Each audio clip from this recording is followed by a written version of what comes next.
तेलारा येथे विश्वरत्न डॉक्टर बाबासाहेब आंबेडकर यांच्या जयंतीनिमित्त 2 दिवसीय भव्य धम्म परिषदेचे आयोजन करण्यात आले होते। या धम्म परिषदेचे अध्यक्ष पूजनीय भिक्षू खेमधम्मो महास्तवीर पूजनीय भदंत बोधिपालो महातेरो आणि प्रमुख उपस्थिती डॉक्टर भदंत RS इंदवस छत्रपती संभाजीनगर भदंत कश्यप महातेरो यांच्या उपस्थितीमध्ये परिषद संपन्न झाली। या धम्म परिषदेच्या यशस्वीतेसाठी श्रोतापन्न मार्ग रूढ संघ आणि बौद्ध समाजाच्या वतीने अथक परिश्रम घेऊन कार्यक्रम यशस्वी करण्यात आला। कोणी टीकात्मक बोलले, कोणी सरळ भाषेत बोलले, कोणी आध्यात्मिक दृष्टिकोनातून बोलले। सगळ्यांचा मतितार्थ एकच आहे की तुम्ही चांगलं बनलं पाहिजे, म्हणजे तुमच्यातले जे दुर्गुण आहेत ते दुर्गुण तिथं संपवले पाहिजेत। यासाठी हे प्रचाराचं केंद्र महत्त्वाचं होणं आणि आपला प्रचार आणि प्रसार सुरू ठेवणं हेही तेवढंच महत्त्वाचं आहे।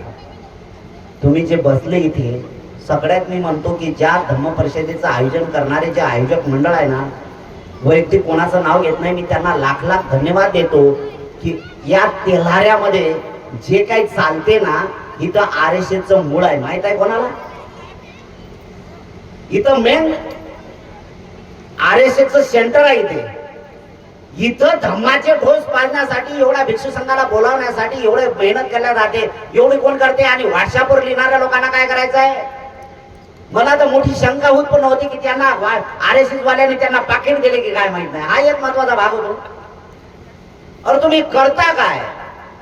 तुम्हाला थांबवायचंच आहे ना, तर तुम्ही तुमचे काम वाढवा ना।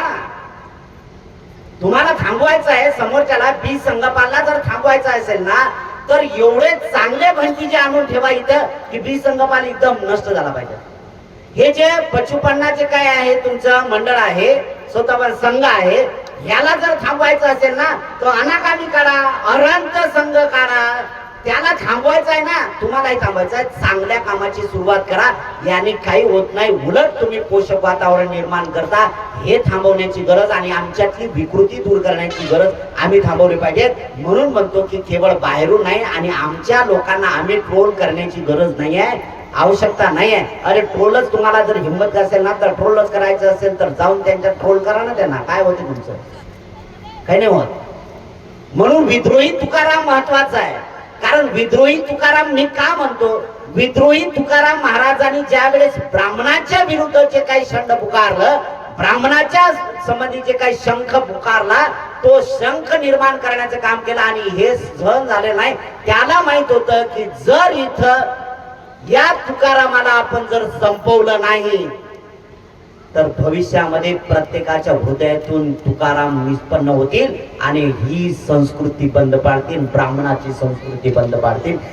निवासस्थानी म्हणजे जिथे मी राहतो भीम टेकडी या ठिकाणी जवळ 70 ते 80 मुलांचं मुलींचं सामनेर शिबिर चालू आहे। भीम जयंती ते बुद्ध जयंती असं प्रशिक्षण शिबिर, बेसिक प्रशिक्षण शिबिर हे चालू आहे। हे सर्व व्यस्त असताना सुद्धा तेल्हारा या गावाची परत एक कुसरची कल्पना असावी, आठवण असावी आणि म्हणून मी या आठवणीची उजळणी देण्यासाठी आपणा सर्वांना भेटण्यासाठी, हितगुज करण्यासाठी तुमच्या तेल्हारा या गावामध्ये आले। मी पुरेच्या तुम्हा सर्व तेल्हारा गावातील उपासक उपासिकांना धन्यवाद देतो, मंगल कामना देतो। प्रियजनो, आयुष्यामध्ये बाबासाहेब म्हणतात टाइम इज मनी, वेळेला फार महत्व आहे। आयुष्यात वेळ गेला तर आपण आयुष्यात काहीच करू शकत नाही आणि म्हणून आलेल्या वेळेची संधी बाळगली पाहिजे, आलेल्या वेळेचं सोनं केलं पाहिजे, हे बाबासाहेब सांगतात, मी सांगत नाही। आणि म्हणून प्रत्येक माणसाने प्रत्येक क्षणी, प्रत्येक मिनिटाला, प्रत्येक तासाला आपण कुशल पुण्यकर्म केलं पाहिजे। मग कुशल पुण्यकर्म कसं करायचं? भंतीने अतिशय सुंदर धम्मदेशना दिली की कलेजाला भिडण्यासारखी, मनाला साठवून ठेवण्यासारखी धम्मदेशना दिली।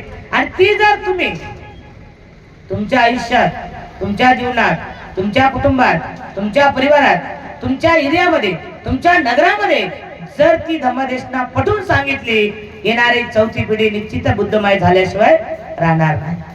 प्रियजनो, भगवान बुद्ध म्हणतात, माता पितु पठानं उत्तदारस संग हो अनाकुलाचक म्हणता येतं मंगलम उत्तमं।